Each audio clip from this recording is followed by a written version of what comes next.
Tobacco and oral health have an association. So people that consume different types of tobacco products, not just cigarettes,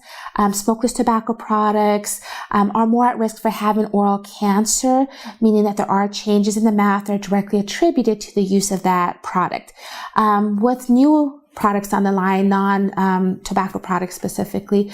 with e-cigarettes and with hookah that actually has tobacco in it, there isn't as much evidence on what can happen in terms of oral cancer, but it is a product that's inhaled. There are chemicals going into the body. So over time, these chemicals going into the body, direct contact with the gums in the mouth can pose problems. So people that use tobacco should do self-exams once a month, having a look inside their mouth, working with a dental provider or a dental hygienist in a dental office to really understand how to do a self-exam or how to do a self-screening, because people that do consume the different types of tobacco are more at risk not only for oral cancer but periodontal problems and gum problems. People that use smokeless tobacco products, the area that they hold the smokeless tobacco is the area where the gums are going to start to move away from the teeth, and they're going to start to realize some changes, either white changes or sometimes brown changes. So tobacco and oral health is something that's very, very important, a very big public health concern for us in the dental community as well as other public health advocates. We do encourage people to reduce their consumption,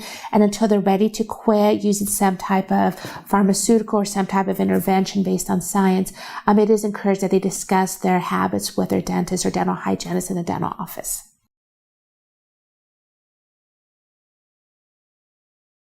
With the rise of e-cigarettes and not having much literature or information out there to show the effect on the body or the oral cavity, it's really important for people that consume e-cigarettes to be extra careful with their consumption around kids and young